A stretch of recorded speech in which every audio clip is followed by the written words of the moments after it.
Hi friends, ನಿಮ್ಮೆಲ್ಲರಿಗೂ ಕೂಡ ನಿಮ್ಮದೇ ಆಗಿರ್ತಕ್ಕಂಥ ಯೂಟ್ಯೂಬ್ ಚಾನಲ್ ಸ್ಟಡಿ ವಿತ್ ಪರಶುರಾಮ್ಗೆ ಸ್ವಾಗತ ಅಂತ ಹೇಳ್ತಾ, ಇಂದಿನ ವಿಡಿಯೋದಲ್ಲಿ 2026ರ SSLC ರಾಜ್ಯ ಮಟ್ಟದ ಪೂರ್ವ ಸಿದ್ಧತಾ ಪರೀಕ್ಷೆ 3 ಅಂದರೆ ಇದು ನಾಳೆ ನಡೀತಾ ಇದೆ 23/2/2026ಕ್ಕೆ. ಈ ವಿಡಿಯೋದಲ್ಲಿ ನಾವೇನು ಮಾಡಿದ್ದೀವಿ ಅಂದರೆ 4 model question paper 1, 2, 3, 4 unit wise set ಮಾಡಿದ್ದೀವಿ. ಇದಕ್ಕಿಂತ ಮುಂಚೆ ಇದೇ ಒಂದು ಬಹುನಿರೀಕ್ಷಿತ ಪ್ರಶ್ನೆಗಳು ಅಂತ ಪಾರ್ಟ್ 1 ನೋಡಿ.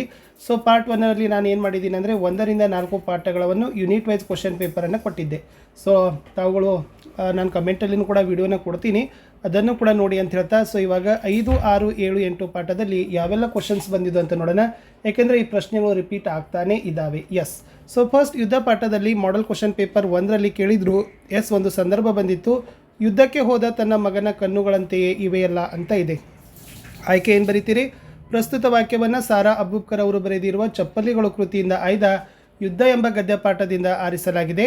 ಸಂದರ್ಭ: ತನ್ನ ಮನೆಗೆ ಬಂದಿರುವ ಆತ ತಮ್ಮವನ್ನೆಲ್ಲ ಶತ್ರುಗಳ ಕಡೆಯವನು, ತಮಗೆ ತಮ್ಮ ದೇಶಕ್ಕೆ ದ್ರೋಹ ಬಗೆಯುವನು ಎಂದು ಮುದುಕಿಯು ತಿಳಿದಾಗ ಆಕೆ ಕಣ್ಣುಗಳು ರೋಷದಿಂದ ಕ್ಷಣಕಾಲ ಕೆರಳಿದವು. ನಂತರ ಬಾಗಿಲ ಬಳಿ ಸಮೀಪಿಸುತ್ತಾ ಆತನ ದಯನೀಯ ನೋಟದ ಮುಖ ನೋಡಿದಾಗ ಯುದ್ಧಕ್ಕೆ ಹೋದ ತನ್ನ ಮಗನ ನೆನಪಿಗಾಗಿ ಮುದುಕಿ ತನ್ನಲ್ಲೇ ಈ ಮಾತನ್ನು ಹೇಳ್ತಾಳೆ. ಸ್ವಾರಸ್ಯ: ಕಷ್ಟದಲ್ಲಿದ್ದರೂ ತನ್ನ ಸೊಸೆಯ ಪ್ರಾಣ ಉಳಿಸಿದ ರಾಹಿಲನಲ್ಲಿ ಮುದುಕಿಯು ತನ್ನ ಮಗನನ್ನು ಕಾಣುವ ಭಾವ, ಆಕೆಯಲ್ಲಿರುವ ಮಾತೃವಾತ್ಸಲ್ಯವು ಸ್ವಾರಸ್ಯಕರವಾಗಿ ಮೂಡಿ ಬಂದಿದೆ.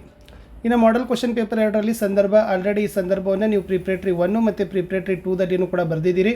ಸೊ ನೋಡ್ಕೊಂಡು ಹೋಗಿ. ಸೊ ನಾಳೆ ಬರ್ತಕ್ಕಂಥ ಡೌಟ್ ಕಡಿಮೆ ಇದೆ, ಬಟ್ ಆದರೂ ಶಾರ್ಟಾಗಿ ಹೇಳ್ತೀನಿ. ಸಾರಾ ಅಬೂಬ್ಕರ್, ಕಾಲ 1936, ಸ್ಥಳ ಕಾಸರಗೋಡು, ಕೃತಿ ಚಪ್ಪಲಿಗಳು, ಖೆಡ್ಡ, ಅರ್ಧರಾತ್ರಿಯಲ್ಲಿ ಹುಟ್ಟಿದ ಕೂಸು, ಪ್ರಶಸ್ತಿ ನೃಪತುಂಗ ಪ್ರಶಸ್ತಿ. ಇನ್ನು ಮಾಡೆಲ್ ಕ್ವಶನ್ ಪೇಪರ್ 3ಕ್ಕೆ ಬರೋಣ. ಯಾರಾದರೂ ಗಾಯಗೊಂಡ ಸೈನಿಕರು ಈ ಕಡೆ ಬಂದಿದ್ದಾರೆ ಅಂತ ಪ್ರಶ್ನೆ ಇತ್ತು. ಸೊ ಆಯ್ಕೆ ಗೊತ್ತಿದೆ, ಸಾರಾ ಅಬೂಬ್ಕರ್ ಅವರು ಬರೆದಿರುವ ಚಪ್ಪಲಿಗಳು ಕೃತಿಯಿಂದ ಆಯ್ದ ಯುದ್ಧ ಗದ್ಯ ಪಾಠದ ವಾಕ್ಯವಾಗಿದೆ. ಸಂದರ್ಭ: ಶತ್ರು ದೇಶದ ಸೈನಿಕನು ಮುದುಕಿಯ ಮನೆಯನ್ನು ಪ್ರವೇಶಿಸಬಹುದು ಎಂಬ ಅನುಮಾನದಿಂದ ಮನೆಯ ಬಳಿ ಬಂದ ಸೈನಿಕರ ಉಡುಪಿನಲ್ಲಿದ್ದ 4-5 ಜನರು ಈ ಮಾತನ್ನು ಮುದುಕಿಗೆ ಹೇಳ್ತಾರೆ. ಸ್ವಾರಸ್ಯ: ವಿಮಾನ ಹೊಡೆದುಳಿಸಿದರೂ ಯಾರಾದರೂ ಪ್ರಾಣಾಪಾಯದಿಂದ ಬದುಕಿ ಈ ಮನೆ ಪ್ರವೇಶಿಸಿರಬಹುದೆಂಬ ಅನುಮಾನದಿಂದ ಪ್ರಶ್ನಿಸಿರೋದು ಇಲ್ಲಿ ಸ್ವಾರಸ್ಯಕರವಾಗಿ ಮೂಡಿ ಬಂದಿದೆ. ಇನ್ನು ಮಾಡೆಲ್ ಕ್ವಶನ್ ಪೇಪರ್ 4ರಲ್ಲಿ ಕೇಳಿದರು. ಮತ್ತೆ ಒಂದು ಸಂದರ್ಭ ಬಂದಿದೆ. ನಾನು ಆಕೆಯನ್ನು ಪರೀಕ್ಷಿಸುವೆ, ನೀವು ಬಿಸಿ ನೀರು ಸಿದ್ಧಪಡಿಸಿ. ಎಸ್, ಆಯ್ಕೆ ಪ್ರಸ್ತುತ ವಾಕ್ಯವನ್ನು ಸಾರಾ ಅಬೂಬ್ಕರ್ ಅವರು ಬರೆದಿರುವ ಚಪ್ಪಲಿಗಳು ಕೃತಿಯಿಂದ ಆಯ್ದ ಯುದ್ಧ ಎಂಬ ಗದ್ಯ ಪಾಠದ ವಾಕ್ಯವಾಗಿದೆ.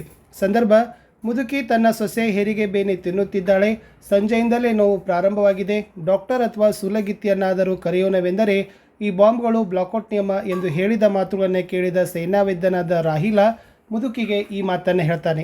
ಸ್ವಾರಸ್ಯ: ತನ್ನ ಕಾಲಿಗೆ ಪೆಟ್ಟಾಗಿ ಅತಿಯಾದ ನೋವಿದ್ದರೂ ಅದನ್ನು ಲೆಕ್ಕಿಸದೆ ಮುದುಕಿಯ ಸೊಸೆಗೆ ಹೆರಿಗೆ ಮಾಡಿಸಲು ಮುಂದಾಗುವ ರಾಹಿಲನ ಮನೋವೃತ್ತಿ, ಧರ್ಮ ಮತ್ತು ಪರೋಪಕಾರದ ಗುಣ ಈ ಮಾತಿನಲ್ಲಿ ವ್ಯಕ್ತ ಆಗಿದೆ. ಇನ್ನು ನಿಮಗೆ ಶಬರಿ ಪಾಠದಲ್ಲಿ ಪ್ರತಿ ಸಾರಿ ನಿಮಗೆ ಏನು ಮಾಡ್ತಾರಪ್ಪ ಅಂತಂದರೆ, ವಿಶೇಷವಾಗಿ 4ರಲ್ಲಿನೂ ಕೂಡ ನಂಬಿಕೆಟ್ಟವರಿಲ್ಲ ಎಂಬ ಮಾತು ಶಬರಿ ಪಾಲಿಗೆ ಹೇಗೆ ನಿಜವಾಗಿದೆ ಅಂತ ಪ್ರಶ್ನೆನೇ ಕೇಳಿದರು. ಸೊ ಇದು ಭಾಳ ದೊಡ್ಡದಾಗಿರ್ತಕ್ಕಂಥ ಉತ್ತರ ಇದೆ, ಬಟ್ ಆದರೂ ಹೇಳುವ. ಎಸ್, ಶಬರಿ ಮತ್ತಂಗ ಋಷಿಯ ಆಶ್ರಮದಲ್ಲಿ ಇದ್ದ ತಪಸ್ವಿನಿ. ಓಕೆ, ಶಬರಿಯು ಮತ್ತಂಗ ಋಷಿಯ ಪ್ರಿಯ ಶಿಷ್ಯೆ. ಸಿದ್ಧರಾದ ಮತ್ತಂಗ ಋಷಿಗಳು ತಮ್ಮ ಅಂತ್ಯಕಾಲದಲ್ಲಿ ಶಬರಿಯ ಮೇಲೆ ಕರುಣೆಯನ್ನು ತೋರಿ ರಾಮಲಕ್ಷ್ಮಣರು ಈ ಆಶ್ರಮಕ್ಕೆ ಬರ್ತಾರೆ. ನಿನಗೆ ರಾಮಲಕ್ಷ್ಮಣರ ದರ್ಶನದಿಂದ ಒಳ್ಳೆಯದಾಗ್ತದೆ, ನಿನ್ನಿಷ್ಟಾರ್ಥ ನೆರವೇರುತ್ತದೆ ಅಂತ ಹೇಳಿದ್ದರು. ಗುರುಗಳ ಈ ಮಾತನ್ನು ನಂಬಿದ ಶಬರಿ ಶ್ರೀರಾಮನ ಆಗಮನಕ್ಕಾಗಿ ಪ್ರತಿನಿತ್ಯ ಕಾಯುತ್ತಿದ್ದರು. ಶಬರಿಯು ಗುರುಗಳ ಮಾತಿನ ಮೇಲೆ ಇಟ್ಟ ನಂಬಿಕೆ ಹಾಗೂ ಶ್ರೀರಾಮನಿಗಾಗಿ ಹಂಬಲಿಸುತ್ತಾ ಕಾಯುತ್ತಿದ್ದ ಅವರ ತಾಳ್ಮೆಯು ಹುಸಿಯಾಗಲಿಲ್ಲ. ಮತಂಗ ಋಷಿಗಳು ಶಬರಿಗೆ ಹೇಳಿದ ಮಾತಿನಂತೆ ರಾಮಲಕ್ಷ್ಮಣರು ಶಬರಿಯ ಆಶ್ರಮಕ್ಕೆ ಭೇಟಿ ನೀಡ್ತಾರೆ. ಶಬರಿಯು ಶ್ರೀರಾಮನ ದರ್ಶನದಿಂದ ಪುಳಕಿತಳಾಗ್ತಾಳೆ. ಶಬರಿ ಶ್ರೀರಾಮ ಲಕ್ಷ್ಮಣರನ್ನು ಕಂಡು ಬೆರಗಾಗಿ ಹತ್ತಿರಕ್ಕೆ ಬಂದು ಮೈಯನ್ನು ಮುಟ್ಟಿ ಕಾಲಿಗೆ ಬಿದ್ದು ನಮಸ್ಕರಿಸಿ ಕೈಯನ್ನು ಕಣ್ಣಿಗೆ ಒತ್ತಿಕೊಳ್ತಾಳೆ. ಅಯ್ಯೋ, ಇಂದು ಏನೂ ಸಿದ್ಧತೆ ಇಲ್ಲ, ನಿನ್ನೆಯಷ್ಟೇ ಚೆನ್ನವಿಲ್ಲ ಎಂದು ಹಂಬಲಿಸಿ ತನ್ನ ಮನದ ಬಯಕೆಯಂತೆ ಬಗೆ ಬಗೆಯ ಸುವಾಸನೆಯುಳ್ಳ ಹೂಮಾಲೆಯನ್ನು ಕೊರಳಿಗೆ ಹಾಕಿ ಅಬ್ಬಾ ಎಂದು ಹಿಗ್ಗಿ ಸಂತಸವನ್ನು ಪಡ್ತಾಳೆ. ನಂತರ ಜಗದಲ್ಲಿ ಇದರಷ್ಟು ರುಚಿಯಾದ ಹಣ್ಣೇ ಇಲ್ಲ, ನಿಮಗೆಂದು ತಂದೇನೆಂದು ಹೇಳುತ್ತಾ ತಾನೇ ಅವರ ಕೈಯಲ್ಲಿ ಸವಿಯಾದ ಹಣ್ಣುಗಳನ್ನು ನೀಡಿ ಉಪಚಾರವನ್ನು ಮಾಡ್ತಾಳೆ. ಶಬರಿಯು ಶ್ರೀರಾಮನಲ್ಲಿ ತನಗೆ ಮುಕ್ತಿಯನ್ನು ನೀಡುವಂತೆ ಬೇಡಿಕೊಂಡು ವೇದಿಯಲ್ಲಿದ್ದ ಅಗ್ನಿಯನ್ನು ಪ್ರವೇಶಿಸಿ ಮುಕ್ತಿಯನ್ನು ಪಡಿತಾಳೆ. ಮುನಿಗಳ ಮಾತನ್ನು ನಂಬಿ ಹಲವಾರು ಋಷಿಗಳಿಂದ ರಾಮನ ದರ್ಶನಕ್ಕಾಗಿ ಸಹನೆಯಿಂದ ಕಾಯುತ್ತಾ ಶ್ರೀರಾಮನು ತನ್ನ ಬಳಿಗೆ ಬರುವ ಸುದಿನವನ್ನು ಎದುರು ನೋಡುತ್ತಿದ್ದ ಶಬರಿಗೆ ರಾಮನ ದರ್ಶನವಾಗ್ತದೆ. ಶಬರಿಯ ಮನದಾಸೆ ಈಡೇರ್ತದೆ. ಹಾಗಾಗಿ ನಂಬಿಕೆಟ್ಟವರಿಲ್ಲ ಎಂಬ ಮಾತು ಶಬರಿಯ ಪಾಲಿಗೆ ನಿಜವೇ ಆಗಿದೆ ಅನ್ನೋದನ್ನು ಬರೀರಿ. ಅಥವಾ ಇನ್ನೊಂದು ಮೋಸ್ಟ್ ಇಂಪಾರ್ಟೆಂಟ್ ಪ್ರಶ್ನೆ, ಶಬರಿಯ ಚಿಂತೆ ಹಿಂಗಿ ಹೋದ ಸಂದರ್ಭದ ಸ್ವಾರಸ್ಯ ಅಂತ ನಿಮಗೆ ಕೇಳ್ತಾರೆ. ಇಷ್ಟೇ ಉತ್ತರ ಇದೆ ನೋಡಿ. ಎಸ್, ರಾಮಲಕ್ಷ್ಮಣರ ಕಂಡ ಶಬರಿ ಹಿಂಗಿ ಸಂತಸವನ್ನು ತುಂಬಿಕೊಳ್ತಾಳೆ. ರಾಮಲಕ್ಷ್ಮಣರಿಗೆ ರುಚಿಕರ ಹಣ್ಣುಗಳನ್ನು ನೀಡಿ ಸತ್ಕರಿಸ್ತಾಳೆ. ರಾಮನನ್ನು ಕಂಡು ತಾನು ಪರಮಸುಖಿ ಎಂದೇ ನರ್ತಿಸ್ತಾಳೆ. ರಾಮನೂ ಕೂಡ ನಿನ್ನ ಆದರದಿಂದ ನಾವು ಸುಖಿ, ನಿನಗೆ ನಾವು ಋಣಿ ಅನ್ನುತ್ತಾನೆ. ಶಬರಿ ಕಣ್ಣೀರು ತುಂಬಿಕೊಂಡು, ನನ್ನ ಜಾಡನ್ನು ಹಿಡಿದು ಬಂದು ಸಂತಸ ನೀಡಿದಿರಿ, ಹಸಿವೆ ತೃಷೆ ಹಿಂಗಿತೆ, ನಾನೊಬ್ಬಳು ಬಡವಿ, ನನ್ನ ಮೇಲೆ ಮುರುಕು ತೋರಿದ್ದೀರಾ ಎನ್ನುತ್ತಾಳೆ. ಶ್ರೀರಾಮನು, ನಿನ್ನ ಆತಿಥ್ಯದಲ್ಲಿ ಸ್ವಲ್ಪವೂ ಕೊರತೆ ಇಲ್ಲ, ನಮ್ಮ ಅರಮನೆಗಿಂತ ನಿನ್ನ ಆಶ್ರಮವೇ ಚಂದ, ನಿನ್ನ ಮನೆಯೇ ನಮ್ಮ ಮನೆ, ನೀನೇ ತಾಯಿಯಂತೆ ಎನ್ನುತ್ತಾನೆ. ಶಬರಿ, ನಿನ್ನ ರೂಪದಲ್ಲಿ ನಿನ್ನ ಮಾತು ಸುಂದರ ಹಾಗೂ ಉದಾರ, ನಾನೂ ಧನ್ಯಳಾದೆ. ಸಿದ್ಧಮತಂಗರವರ ನನಗೆ ಫಲಿಸಿತು, ನಿಮ್ಮನ್ನು ಕಂಡು ಪುಣ್ಯವೂ ತುಂಬಿತು, ಗುರುಪೂಜೆಯನ್ನು ಮಾಡಿದ ಪುಣ್ಯ ನನಗೆ ಇಂದು ಸೇರಿತು, ನನ್ನ ಚಿಂತೆಯೆಲ್ಲ ಹಿಂಗಿ ಹೋಯಿತು. ಶ್ರೀರಾಮನು ಗುರುಗಳ ಮಹಿಮೆಯನ್ನು ಬಲ್ಲೆನೆಂದು ಹೇಳುತ್ತಾ ದುಃಖವನ್ನು ಮರೆಸಿ ಶಾಂತಿ ನೀಡುವ ಈ ವನದಲ್ಲಿ ಶುದ್ಧ ಪ್ರೇಮಮೂರ್ತಿಯಂತೆ ನೀನು ಇರುವೆ, ಈ ದಿನ ನಮಗೆ ಸುದಿನ ಎಂದು ಶಬರಿಯನ್ನು ಬಾಯಿ ತುಂಬ ಹೊಗಳುತ್ತಾನೆ ಅಂತ ಬರೆದ್ರೆ ಸಾಕು. ಇನ್ನು ಸೆಕೆಂಡ್ ಮಾಡೆಲ್ ಕ್ವಶನ್ ಪೇಪರಲ್ಲಿ ನಿಮಗೆ ಏನು ಕೇಳಿದ್ದಾರೆ ಅಂದರೆ, ತಾಳಿದವನ ಬಾಳಿಯ ಅನ್ನುವಂತಕ್ಕಂಥದ್ದಿದೆ. ಸೊ ಆಲ್ರೆಡಿ 2 ಪ್ರಶ್ನೆಗಳನ್ನು ನೋಡಿಕೊಂಡ್ರೆ ಸಾಕು. ಇನ್ನೊಂದು ಪ್ರಶ್ನೆ ಬಂದಿತ್ತು, ಶಬರಿಯ ಸಡಗರ ಸಂತೋಷ ಮೇಳದವರ ಹಾಡಿನಲ್ಲಿ ಹೇಗೆ ವ್ಯಕ್ತವಾಗಿದೆ ಅಂತ ಇದೆ. ಆಲ್ರೆಡಿ ಇದನ್ನು ಬೇಕಾದರೆ ನೀವು ಸ್ಕ್ರೀನ್ಶಾಟ್ ತೊಗೊಳ್ಬೋದು. ಓಕೆನಾ. ಇನ್ನು ಮಾಡೆಲ್ 3ದಲ್ಲಿ ಕೇಳಿದರು, ಮತಂಗಾಶ್ರಮಕ್ಕೆ ಬಂದ ಶ್ರೀರಾಮ ಲಕ್ಷ್ಮಣರನ್ನ ಶಬರಿ ಉಪಚರಿಸಿ ಮುಕ್ತಿಯನ್ನು ಪಡೆದ ಬಗ್ಗೆ ಅಂತ ಕೇಳಿದರು. ಸೊ ಆಲ್ರೆಡಿ ಇದು ಕೂಡ ಉತ್ತರಗಳನ್ನು ನಾನು ನಿಮಗೆ ಶೇರೇ ಮಾಡಿದ್ದೀನಿ ಇಲ್ಲಿ. ಇನ್ನು ಶ್ರೀರಾಮನ ದರ್ಶನದಿಂದ ಬಹುಕಾಲದ ಆಶೆಯನ್ನು ಶಬರಿ ಈಡೇರಿಸಿಕೊಂಡ ಬಗೆ ಅಂತ ಕೇಳಿದರು.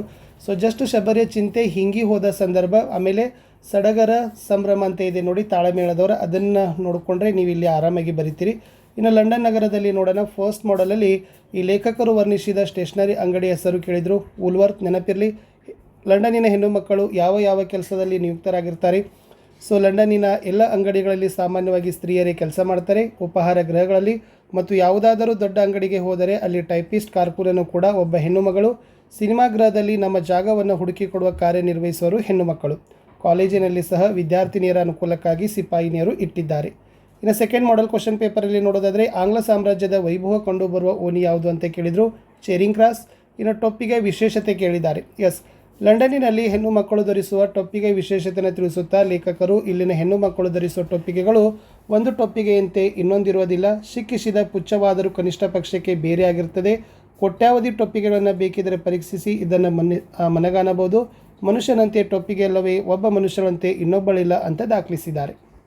ಇನ್ನು ಥರ್ಡ್ ಮಾಡೆಲ್ ಕ್ವಶನ್ ಪೇಪರಲ್ಲಿ ನೆಲ್ಸನ್ ರವರ ಮೂರ್ತಿ ಇರುವ ಸ್ಥಳದ ಹೆಸರು ಟ್ರಾಫಲ್ಗಾರ್ ಸ್ಕ್ವೇರ್.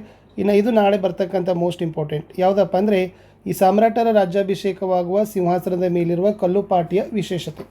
ಈ ವೆಸ್ಟ್ ಮಿನಿಸ್ಟರ್ ಮಂದಿರದಲ್ಲಿಯ ಒಂದು ಭಾಗದಲ್ಲಿ ಶಿಲೆಯನ್ನು ಒಳಗೊಂಡ ಸಿಂಹಾಸನವಿದೆ. ಸಾಮ್ರಾಟರ ರಾಜ್ಯಾಭಿಷೇಕವಾಗುವಾಗ ಈ ಸಿಂಹಾಸನದ ಮೇಲೆ ಒಂದು ಕಲ್ಲುಪಾಟಿಯನ್ನು ಹಾಕ್ತಾರೆ. ಈ ಪಟ್ಟಾಭಿಷೇಕವಾಗುವಾಗ ಮಾತ್ರ ಸಾಮ್ರಾಟರು ಇದರ ಮೇಲೆ ಕೂಡಬೇಕು. ಸ್ಟೋನ್ ಆಫ್ ಸ್ಕೋನ್ ಅಂತ ಹೆಸರು. 3ನೇ ಎಡ್ವರ್ಡ್ ಸ್ಕಾಟ್ಲೆಂಡಿನ ಅರಸರಿಂದ ಇದನ್ನು ಕಿತ್ತುಕೊಂಡು ಬಂದಂತೆ ಕಾಣ್ತದೆ. ಅಂದಿನಿಂದ ಎಲ್ಲ ಸಾಮ್ರಾಟರ ಅಭಿಷೇಕ ಈ ಕಲ್ಲಿನ ಮೇಲೆಯೇ ಆಗ್ತದೆ.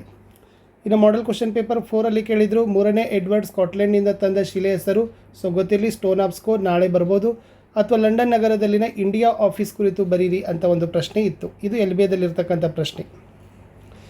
ಲಂಡನ್ ನಗರ ಸಾಮ್ರಾಜ್ಯದ ವೈಭವ ಕಂಡುಬರೋ ಓಣಿ ಚೇರಿಂಗ್ ಕ್ರಾಸ್ ಎಂಬ ಓಣಿಯಲ್ಲಿರುವ ಇಂಡಿಯಾ ಆಫೀಸ್ ನೋಡುವ ಹಾಗಿದೆ. ಇಲ್ಲಿ ವಾಚನಾಲಯದಲ್ಲಿ ಅನೇಕ ಮಹತ್ವದ ಪುಸ್ತಕಗಳಿವೆ. ಕರ್ನಾಟಕದ ವಿಷಯವಾಗಿ ಎಷ್ಟೋ ಹೊಸ ಮಾತುಗಳು ಇಲ್ಲಿ ಗೊತ್ತಾಗ್ತವೆ.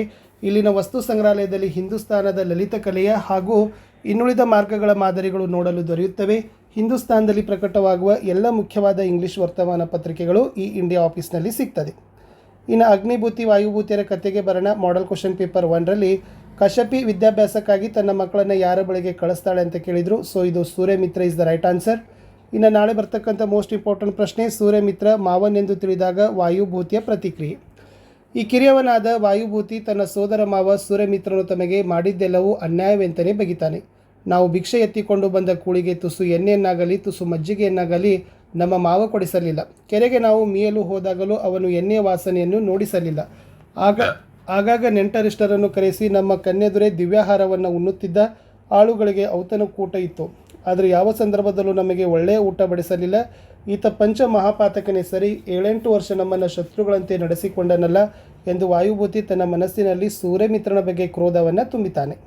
ಇನ್ನು ಸೆಕೆಂಡ್ ಮಾಡೆಲ್ ಕ್ವಶನ್ ಪೇಪರ್, ಕೌಸಂಬಿ ಅರಸ ಯಾರು? ಅತಿವಳ. ಇದು ಸ್ಟೇಟ್ ಪ್ರಿಪ್ರೇಟರಿ 1ನಲ್ಲಿ ಕೇಳಿದರು. ಇನ್ನು ಈ ರಾಜ್ಯಸಭೆಯಲ್ಲಿ ಅಗ್ನಿಭೂತಿ ವಾಯುಭೂತಿಯರನ್ನು ಮೂರ್ಖರೆಂದೇ ತೀರ್ಮಾನಿಸಿದ್ದೇಕೆ, ವೆರಿ ಮೋಸ್ಟ್ ಇಂಪಾರ್ಟೆಂಟ್.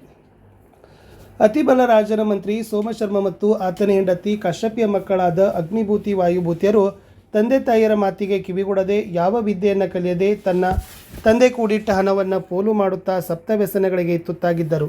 ಈ ಸೋಮಶರ್ಮನ ಮರಣದ ನಂತರ ರಾಜನು ಮಕ್ಕಳನ್ನು ಅರಮನೆಗೆ ಕರೆಸಿಕೊಂಡು ಸತ್ಕರಿಸಿ ಸಂತಾಪವನ್ನು ಸೂಚಿಸಿ ಕಳುಹಿಸಿದ. ಕೆಲವು ದಿವಸಗಳು ಕಳೆದ ಮೇಲೆ ಮತ್ತೆ ಅವರಿಬ್ಬರನ್ನು ರಾಜನು ಅರಮನೆಗೆ ಕರೆಸಿಕೊಂಡು ನೀವು ಯಾವ ವಿದ್ಯೆಗಳನ್ನು ಬಲ್ಲಿರಿ ಎಂದು ವಿಚಾರಿಸಿದ. ಅವರು ತಲೆ ತಗ್ಗಿಸಿ ಉತ್ತರ ಕೊಡಲಾರದೆ ಕಣ್ಣೀರು ಸುರಿಸಿದರು. ನಾಚಿಕೆಯಿಂದ ಕಾಲಿನ ಬೆರಳುಗಳನ್ನು ನೆಲದ ಮೇಲೆ ಗೀರತೊಡಗಿದರು. ರಾಜ್ಯಸಭೆಯಲ್ಲಿದ್ದವರೆಲ್ಲ ರಾಜನನ್ನ ಕುರಿತು ಇವರು ಕಡುಮೂರ್ಖರು, ಇವರು ವಿದ್ಯೆಯನ್ನು ಅರಿಯರು, ಸಪ್ತ ವ್ಯಸನದಲ್ಲಿ ಮುಳುಗಿರುವರು ಎಂದು ನಿವೇದಿಸಿದರು. ಇದನ್ನು ಕೇಳಿದ ರಾಜ ಇವರನ್ನು ಮೂರ್ಖರು ಅಂತಲೇ ತೀರ್ಮಾನವನ್ನು ಮಾಡ್ತಾನೆ.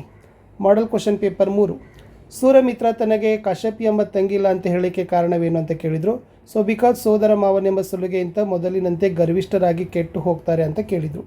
ಇನ್ನು ಸೂರ್ಯಮಿತ್ರ ಅಗ್ನಿಭೂತಿ ವಾಯುಭೂತರಿಗೆ ವಿದ್ಯಾಭ್ಯಾಸ ನಂತರ ಮಾವನೆಂದು ಹೇಳಲು ಏನು ಕಾರಣ ಅಂತ ಕೇಳಿದ್ದಾರೆ. ಎಸ್, ಈ ಸೂರ್ಯಮಿತ್ರ ಅಗ್ನಿಭೂತಿ ವಾಯುಭೂತರು ತನ್ನ ಸಹೋದರಿಯ ಮಕ್ಕಳು ಸೋದರಳೆಯರು ಎಂದು ತಿಳಿದರೂ ಅವರಿಗೆ ಸೊಲಿಗೆ ಕೊಡಲಿಲ್ಲ. ತಾನು ಅವರ ಸೋದರ ಮಾವನೆಂದು ತಿಳಿಸಲಿಲ್ಲ. ಅವರು ಈಗಾಗಲೇ ತಂದೆ ಕೊಟ್ಟ ಸೊಲಿಗೆಯಿಂದ ಯಾವ ವಿದ್ಯೆ ಕಲಿಯದೆ ಸಪ್ತ ವ್ಯಸನಗಳಿಗೆ ತುತ್ತಾಗಿ ಕೆಟ್ಟು ಹೋಗಿದ್ದಾರೆ. ತಾನು ಅವರ ಸೋದರ ಮಾವನೆಂದು ಅವರು ತಿಳಿದರೆ ಇಲ್ಲಿಯೂ ಅದೇ ಸೊಲಿಗೆಯಿಂದ ಕೆಟ್ಟು ಹೋಗಬಹುದು ಎಂದು ಸೂರ್ಯಮಿತ್ರನು ಭಾವಿಸ್ತಾನೆ. ತನ್ನ ಸೋದರಳೆಯರನ್ನು ಯೋಗ್ಯರನ್ನಾಗಿ ಮಾಡುವ ಉದ್ದೇಶದಿಂದ ಸತ್ಯವನ್ನು ಮರೆಮಾಚ್ತಾನೆ. ಅತಿ ಕಟ್ಟುನಿಟ್ಟಿನಿಂದ ಎಲ್ಲರಲ್ಲೂ ಎಲ್ಲ ವಿದ್ಯೆಗಳಲ್ಲಿ ಅರ್ಹರನ್ನಾಗಿ ಮಾಡ್ತಾನೆ. ವಿದ್ವಾಂಸರಾದವರು ಸತ್ಯವನ್ನು ತಿಳಿದರೆ ಏನೂ ತೊಂದರೆವಿಲ್ಲವೆಂದು ಭಾವಿಸಿ ತಾನು ಅವರ ಮಾವನೆಂದು ತಿಳಿಸ್ತಾನೆ. Model question number 4. ಸೋಮಶರ್ಮ ಕಾಶ್ಯಪಿಯವರ ಮಕ್ಕಳ ಹೆಸರು ಅಗ್ನಿಭೂತಿ ವಾಯುಭೂತಿ. ಇದು ರಿಪೀಟ್ ಆಗಿರ್ತಕ್ಕಂಥ ಪ್ರಶ್ನೆ. ಸೂರ್ಯಮಿತ್ರನು ಅಗ್ನಿಭೂತಿ ವಾಯುಭೂತರಿಗೆ ವಿದ್ಯಾಭ್ಯಾಸ ನಂತರ ಮಾವ ಎಂದು ಹೇಳಲು ಕಾರಣ. ಆಲ್ರೆಡಿ ನಾನು ಇದನ್ನು ಕೂಡ ಈಗ ಹೇಳಿದ್ದೀನಿ. ಇಷ್ಟು ಈ ಒಂದು 4 ಪಾಠದ ಒಂದು ಬಹುನಿರೀಕ್ಷಿತ ಪ್ರಶ್ನೆಗಳನ್ನು ಕೊಟ್ಟಿದ್ದೀನಿ. ಸೊ ಚೆನ್ನಾಗಿ ಪ್ರಿಪೇರ್ ಮಾಡ್ಕೊಂಡು ಹೋಗಿ.